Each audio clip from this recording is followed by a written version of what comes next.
In today's show, we look at the updated draft boards from folks in the know, plus playoff game ones from across the league. Welcome to Locked On Blazers. Let's get into it.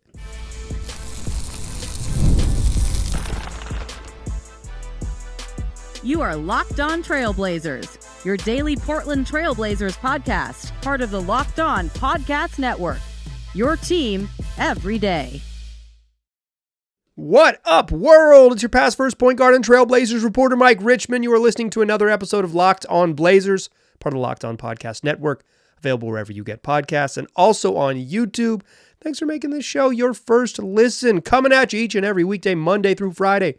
So make it part of your daily routine. Make it your first listen. Tell your friends to do the same. It's Locked On Blazers, your team every day. In today's show, take a look at the latest mock drafts and some updated big boards from respected draft sources from across the internet.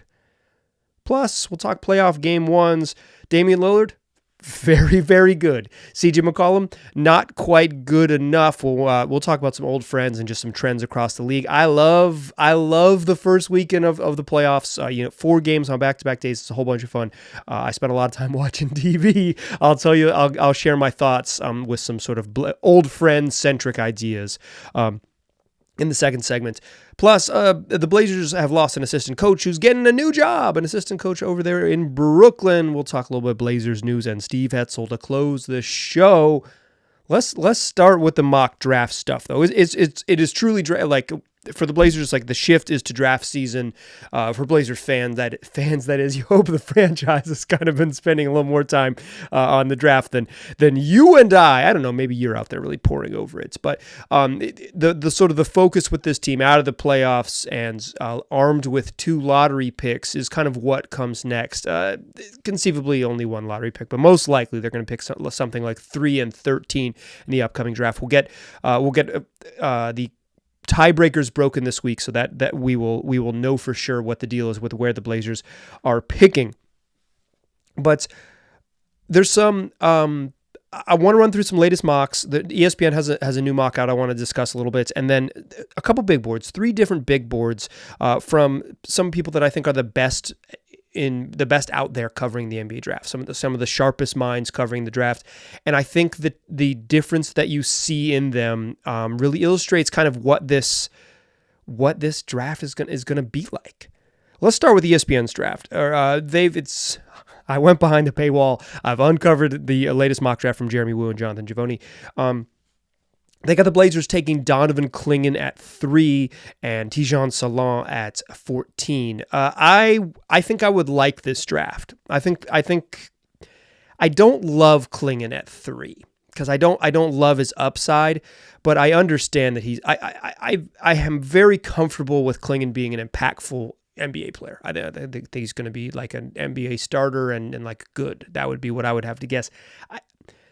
I don't love his offense to the point where I think he can be like a star, but in like the way the league is going is that like if you are a center and you're an elite defensive player with some pick and roll skills, you can be really like a really solid starter, and I think that's kind of what Clingan seems to me to profile as. Really giant person, pretty good feet to move laterally, some passing touch, and like defensive versatility, massive size, motor. Seems like, and can run some pick and rolls and make decisions out of pick and rolls. Seems like a guy who would be effective in the league. In ESPN's write-up, they mentioned that like the Blazers are too early in the rebuild to kind of worry about positional fit. I 100% agree. I am not worried about drafting Clingan at 3 if you have DeAndre Ayton. I just don't even think Ayton is good enough to say like, oh, we can't draft another center. It's just like, I don't think the Blazers have a single player in the roster that you worry like that. So there's some positional stuff, like if they have a lot of guards who need playing time in the ball, but like Clingan at 3, I don't think I would be super, super excited, but I like him as a prospect. I would poo-poo this draft. Salon, I think, has a chance to just like straight up, his floor is just like not an NBA player, right? It's just like someone who just like is not an NBA player.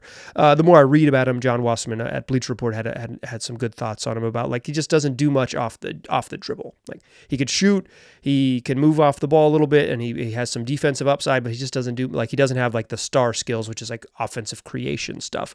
But he's really big and he can shoot, and he's a teen, like he's 19. Or will be 19 when he enters the league in the fall. Like I think for me, the way I view this is the Blazers need to take an upside swing.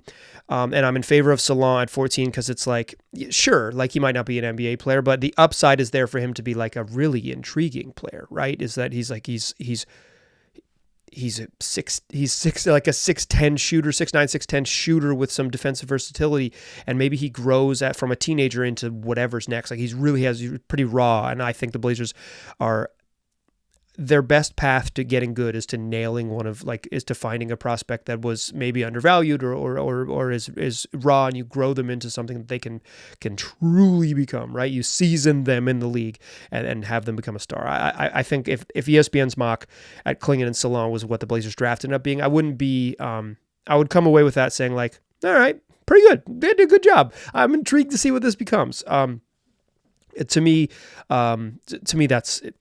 Looks solid, and ESPN has been they've been rock solid over the last couple of years in getting these picks right. So they're ones to follow in terms of just like raw predictive power. Maybe not predicting how good the players will be, but kind of where they're selected. ESPN does as bad a good a job as anybody out there.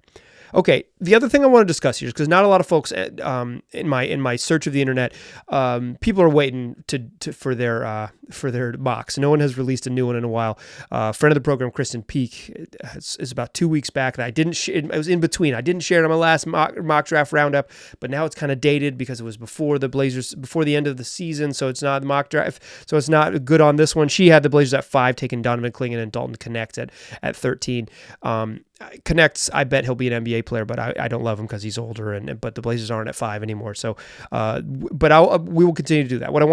I will continue to mine the internet for the latest mocks about people who do this professionally, and are in the know.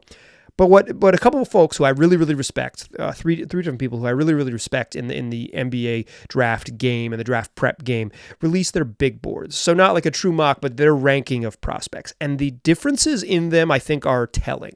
Sam Vecenie over at The Athletic released his top 100 big boards. Sam is nothing if not prolific at top 100 in April. Sam's got Alexander Sarr at 1, Nikola Topic at 2, Stephon Castle at 3, Reed Shepherd at 4, and Donovan Clingan at 5. The other 95 prospects behind the paywall, go get them at The Athletic. Rafael Barlow, friend of the program, host of Locked In NBA Big Board and the writer of the NBA Big Board newsletter that you can subscribe to. Raf has Alexander Sarr at 1, Stephon Castle 2, Donovan Clingan 3, Nikola Topic 4, and Rob Dillingham 5.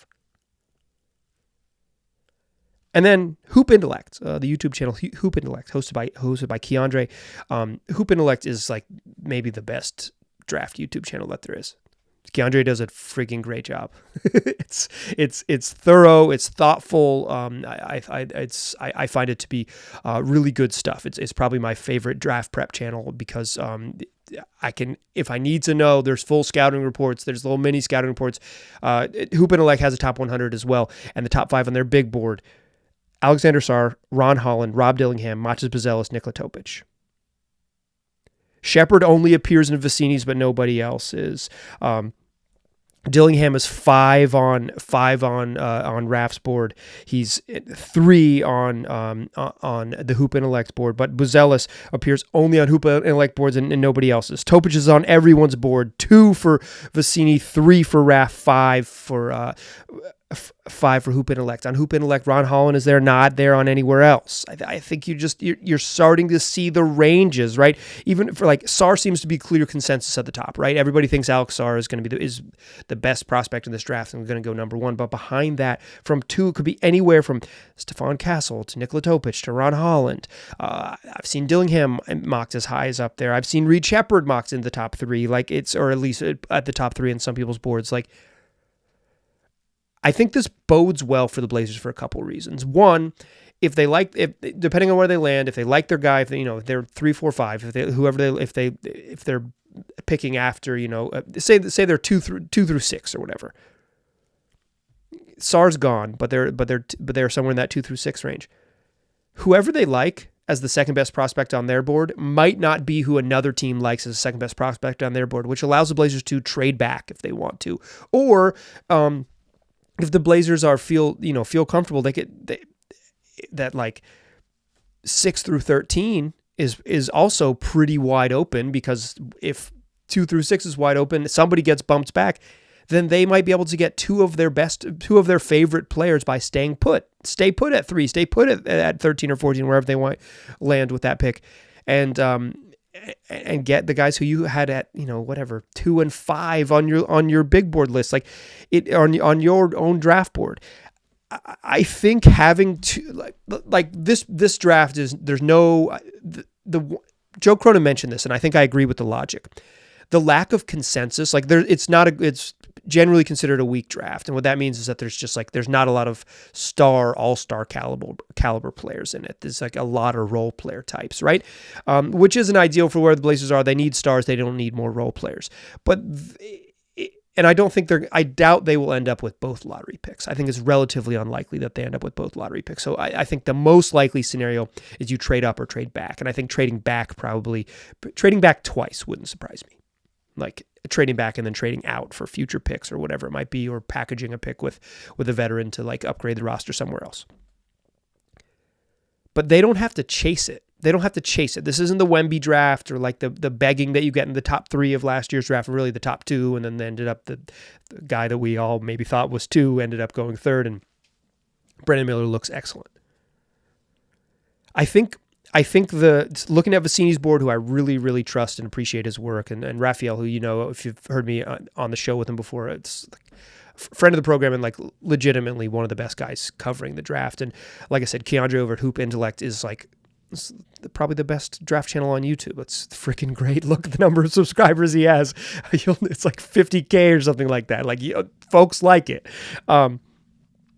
So I think there's real value in this draft being wide open. I think there's real value for the Blazers to find, whether they can find it or not. But I think the ability for the Blazers to wherever they land, to trade back and still get their guy is right there for them. Because if somebody values Ron Holland at 2 and other folks value Ron Holland at 7, and you're sitting there at 2, either someone's going to pay the piper to get Ron Holland, or you can drop back and just get him yourself. Like Holland as an example, not as the specific player. But I think there is.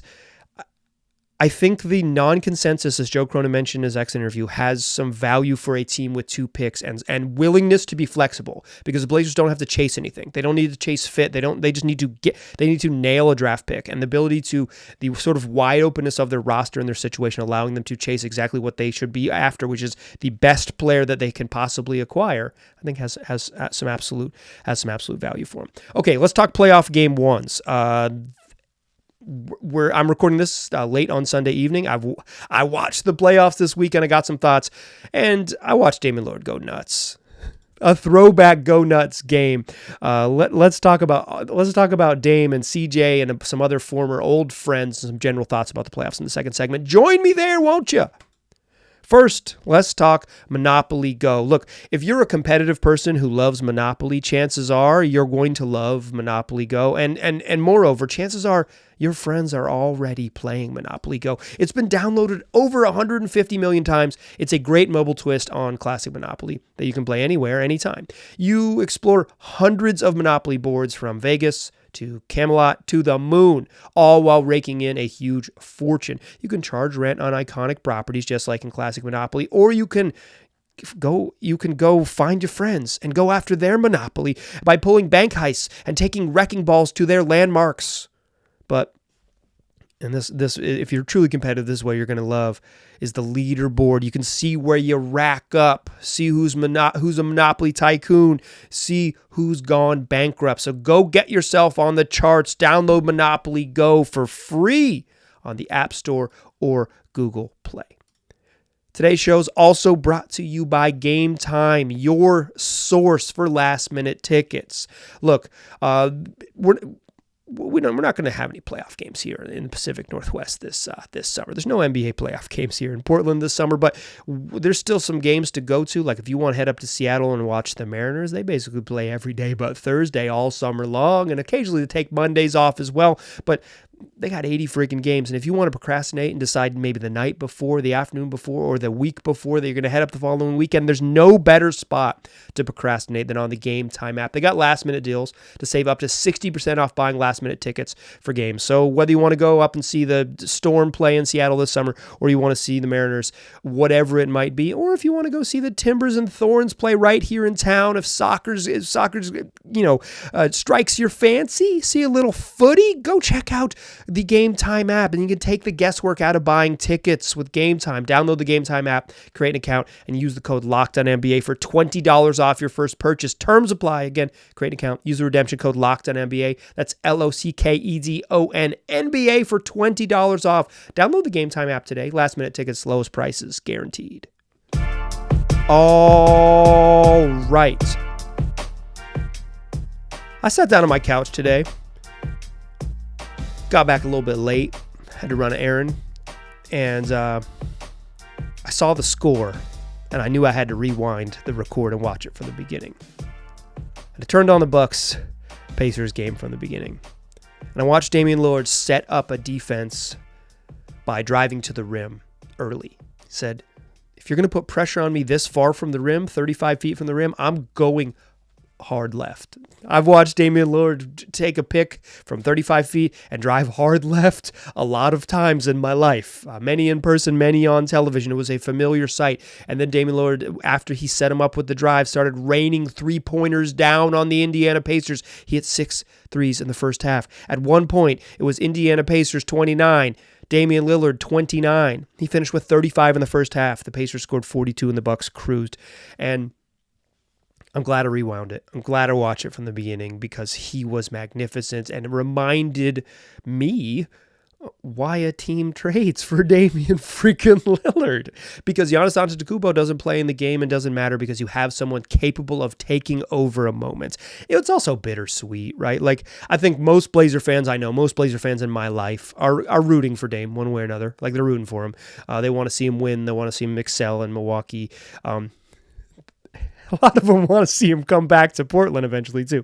But like they want to see him excel, right? And I think there is something bittersweet about seeing him like have a vintage performance like that. He didn't score in the second half. They sent a million double teams at him, and they Bucks only scored 14 points in the third quarter. I started to get a little nervous for him, but they cruised. And you know, without Giannis, you kind of, I would say, double team Dame and just dare it to be Chris Middleton. K-Mid was good in the second half, and I think the Bucks looked for all those folks picking the Pacers. The Bucks looked competent because they had the best player on the court. Still, like, I haven't talked about Dame barely at all on the podcast all year long. I mentioned him in his first game with the Bucks. I mentioned him his first playoff game. Probably won't mention him too much more because this is go listen to Locked On Bucks. They do a really good job, but like. There's something that it's like, man, he was just here. He was just doing this right here. I remember it. Speaking of old friends, CJ McCollum came up just short for the Pels.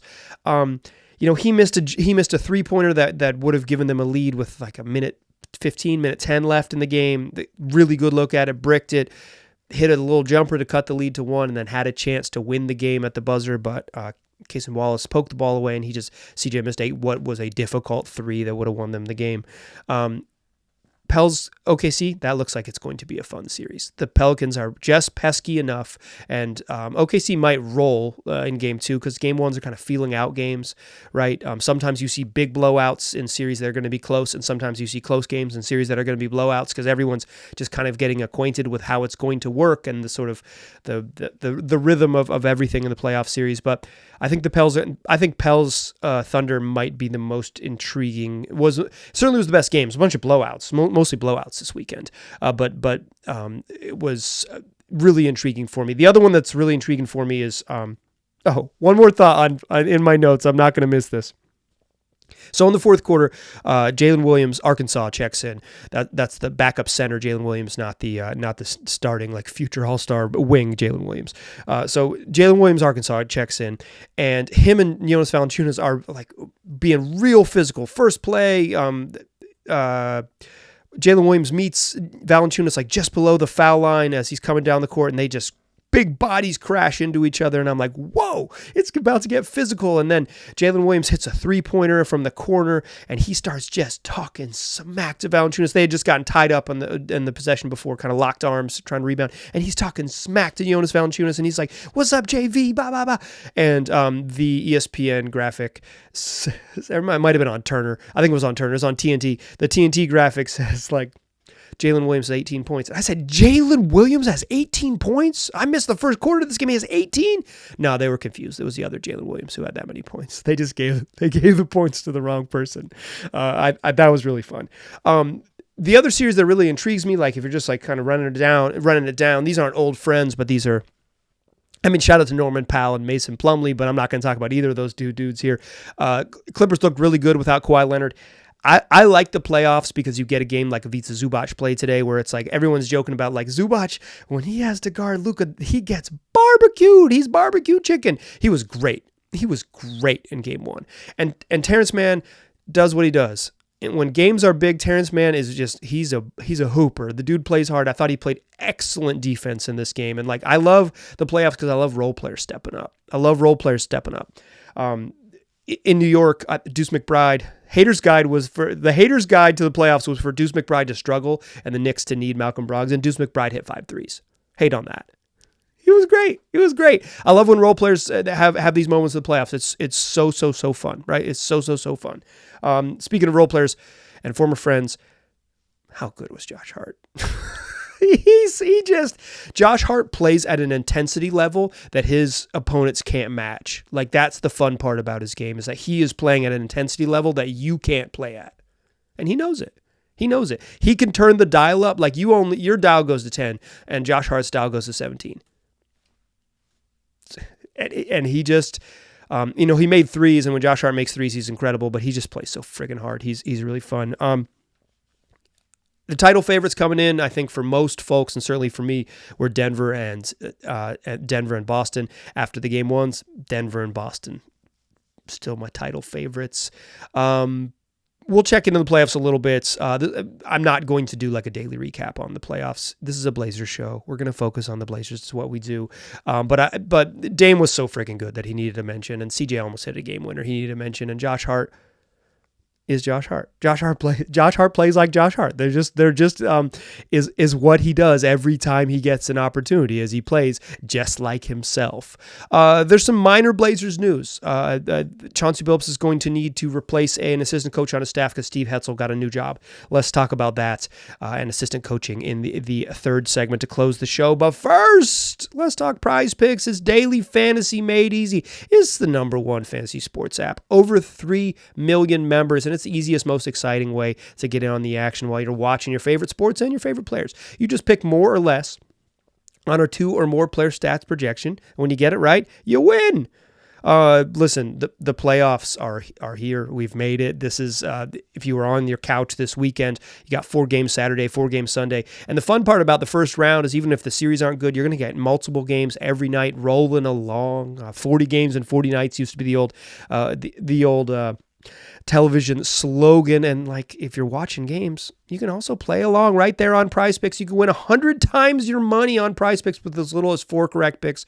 Turn $10 into $1,000 with the basketball playoffs, with the hockey playoffs, and whatever it is else you fancy. Your entries over on PrizePicks right there, America's number one fantasy sports app. So download the app today. Use the code LOCKEDONNBA when you do, because first-time users get a deposit match up to $100. Download the app today. Use that code LOCKEDON, and they'll match you dollar for dollar up to $100. It's PrizePicks. Pick more, pick less. It's that easy. still a pass first point guard. I'm still Mike Richmond, and you are still listening to Locked On Blazers. Little bit of news today. Chauncey Billups' coaching staff, they're going to have to hire a new assistant as Steve Hetzel has left to join Jordi Fernandez's staff with the Brooklyn Nets. The Nets hired Fernandez, who has been a longtime assistant coach for Denver and most recently on Mike Brown's staff of the Sacramento Kings. He accepted the job with the Brooklyn Nets a couple weeks back, but now he's officially, now the Kings season is over, he's officially the coach of the Brooklyn Nets, and so he's filling out his coaching staff. And what do you do when you fill out a coaching staff? You hire other assistant coaches from around the league. That's pretty typical. So one of those folks is Steve Hetzel for the Blazers. Hetz, you may remember if you are a longtime watcher, was the Blazers coach in the last couple summer leagues, or last summer league for sure. I believe each of the last two summer leagues. This is normal. I think this is news because the Blazers are going to have to hire a new coach. Like, they're going to have to either promote someone from the back of the bench and then hire someone to the back of the bench, or hire someone to sit in the front of the bench. The difference being there's a little more prestige for folks who sit on the bench versus the line of assistant coaches that sits directly behind the bench. It's so it'd be like a bigger money hire, and Hetzel was a front of the bench guy.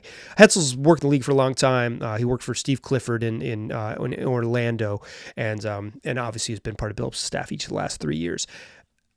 I think this is kind of a blind spot, though, for most folks who cover the league.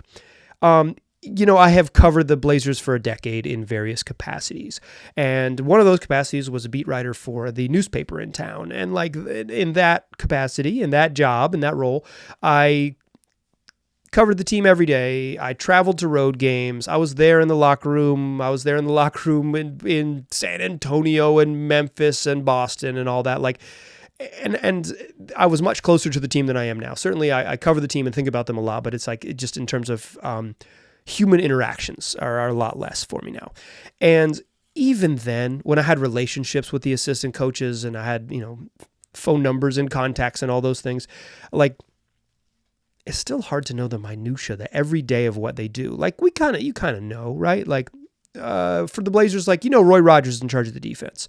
And that Scott Brooks is the lead assistant. But in terms of like the division of labor, who does what and how it works and who interacts with who the most and the best and who is, it's hard to know that even if you're really close to the team. Like, you can get a sense, this is the guy whose voice you hear. This is this is the most vocal coach, or this is the coach who you always see. Like, I would see Steve Hetzel working with Scoot a lot. They would watch film together. He wasn't the only coach I would see watching film with Scoot, but when I was around, I would see him watching film with Scoot. But I wouldn't say it would be incorrect to say oh no, they've lost the coach that had the best relationship with Scoot. Like, they've lost a coach that has a relationship with Scoot. And this is what I want to say.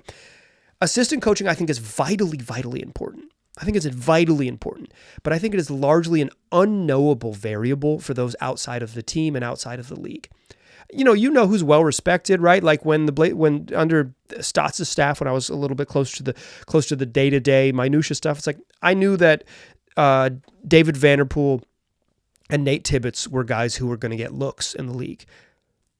I didn't, there's other folks who were on the staff who I knew weren't going to get interviews when the head coaching sort of circles came around. Vanderpool and Tibbetts never became head coaches, but they Tibbs now coaching the WNBA and Vanderpool coaching with the Wizards. But like, you kind of know who is well respected.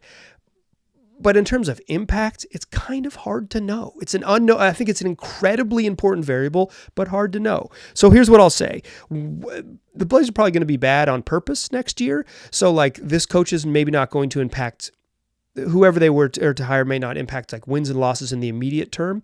But I think one of the biggest things a coach can do that's like that we won't be able to know from the outside is hire really good assistant coaches to make sure that their team is in the right position, doing things the right way, communicating things the right way, learning, teaching, developing for the Blazers case, and then executing. And I think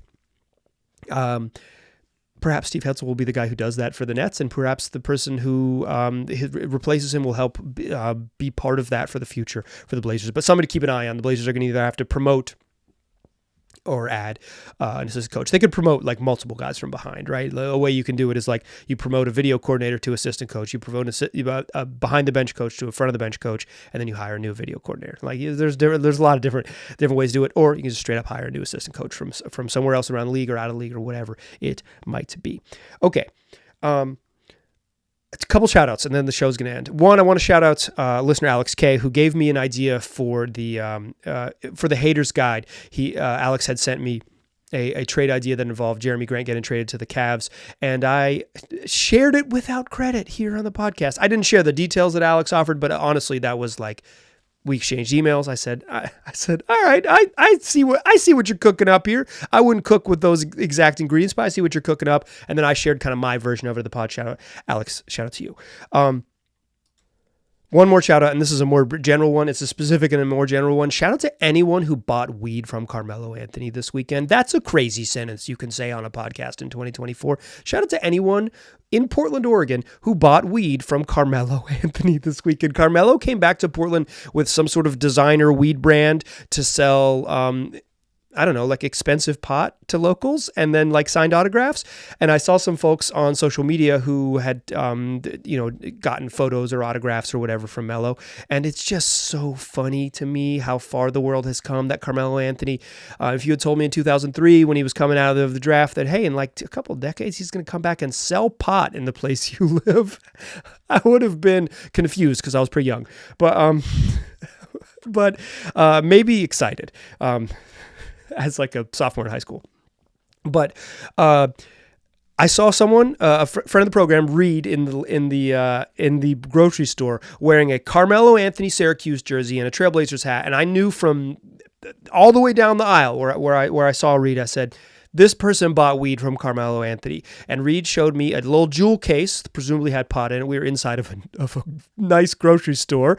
And so he didn't bust it out, but he showed me like a jewel case, like something you would put like a ring in, that presumably contained designer pot, autographed by Carmelo Anthony. And that is just like, what a world 2024 is. What a funny world. So shout out to you. Shout out to Reed for wearing a Carmelo Anthony jersey while buying weed from Carmelo Anthony. That's a crazy thing. That's a crazy thing. And so if you bought weed from Carmelo Anthony, shout out to you. And shout out to the sort of modern, shout out to the place society has taken us. Guess what? We're going to do 5 more shows the rest of the week. I'm trying to get multiple interviews this week because it is a little bit of the quiet time. It's the quiet time in Blazerland. I have not nailed, as I'm recording this like 11 p.m. on Sunday night, I haven't nailed down either of them, but I'm working on it. So hopefully I will be able to tell you exactly what that is. In the next couple shows. But tomorrow's show, we are going to do a season look back at Shaedon Sharpe, continuing our season reviews, and we'll go Shaedon Sharpe. We'll look back and then look forward on the young king, and then hopefully some interviews later this week. A couple different fun ones looking ahead at draft prospects, etc. Do me a favor, tell your friends about the show. Tell them that they missed a chance to buy weed from Carmelo Anthony. It's a one-time event. That you just won't get again, and then tell them to come back tomorrow because we'll do 5 of these a week wherever you got podcasts, free on all your platforms and on YouTube. I appreciate you listening. I'll talk to you soon.